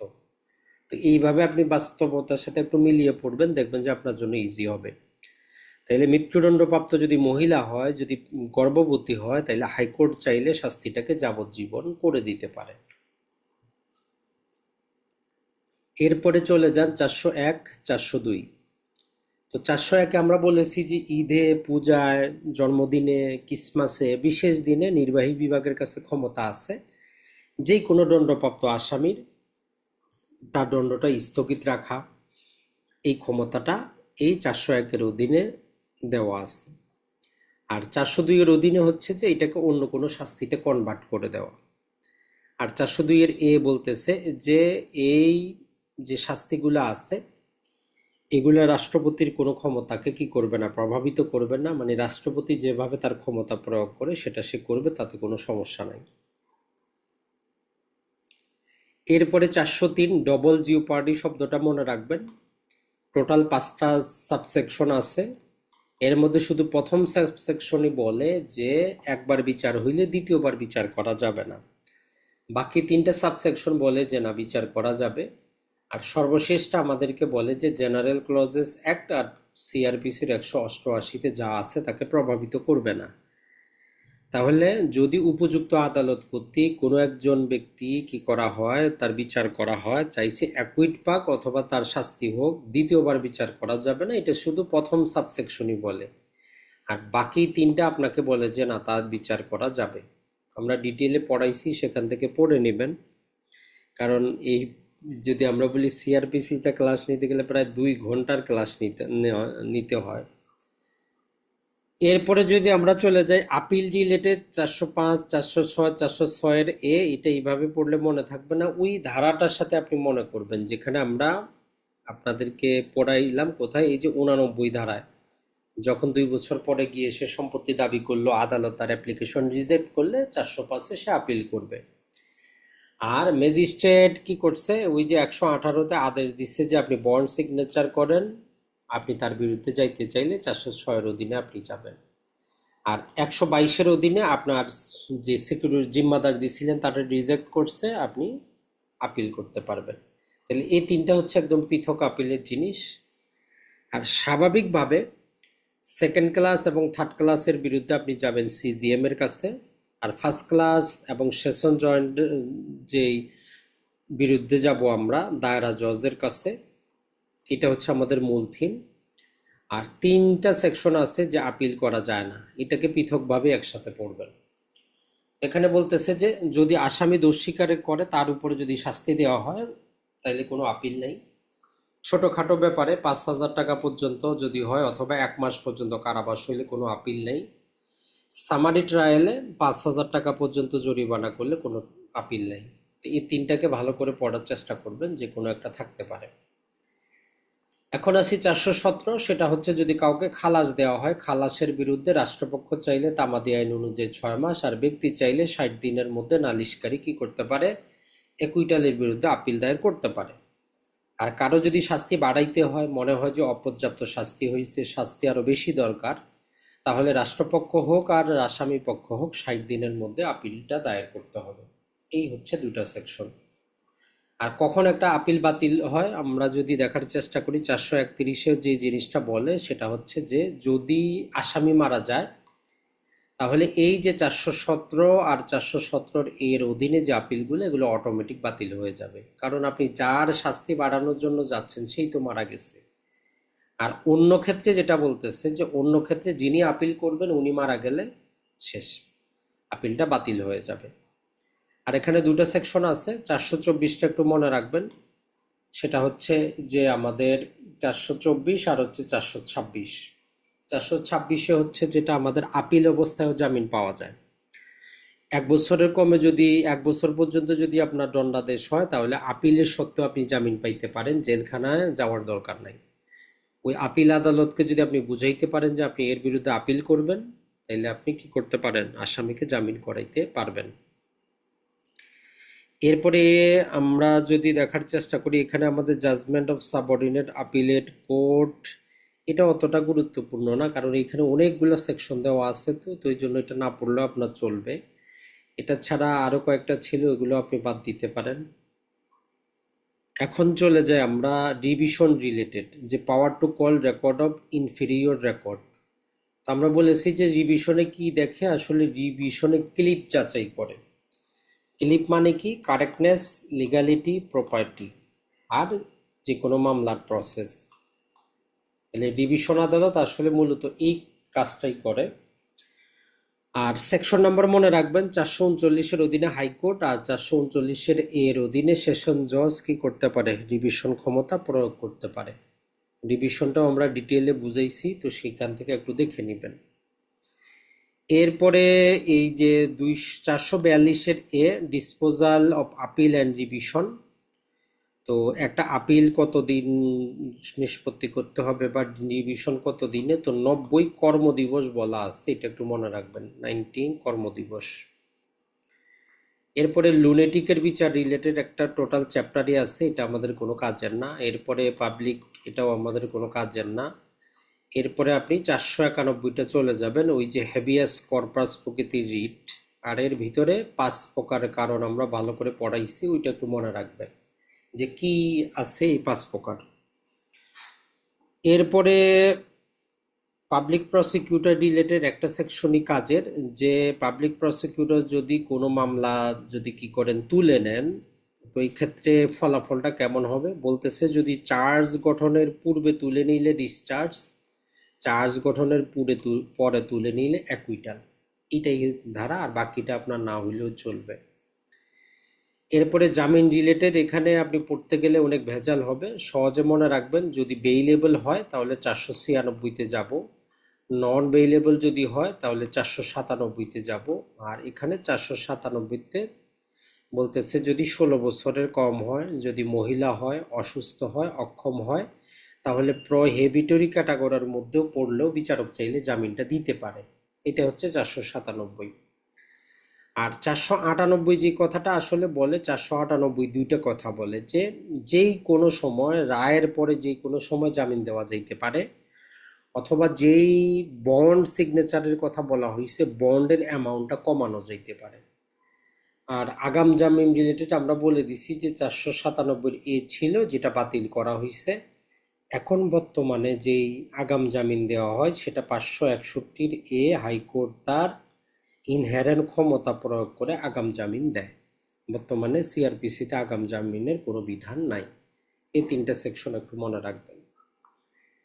এরপরে যদি আমরা দেখার চেষ্টা করি, সম্ভবত এই পর্যন্তই আমাদের ছিল। তো এখন আমরা তাইলে হ্যান্ড নোট থেকে বাকিটা শেষ করি, তাহলে আমাদের ভালো হবে।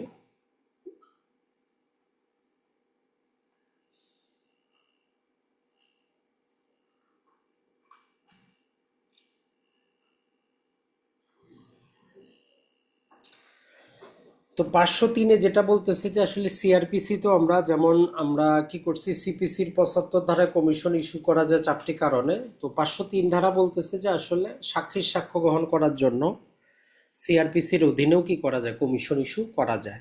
তাহলে সিপিসির অধীনেও করা যাচ্ছে, সিআরপিসির অধীনেও করা যাচ্ছে, পার্থক্য একটাই, সেখানে 4টা কারণ, এখানে একটা কারণ।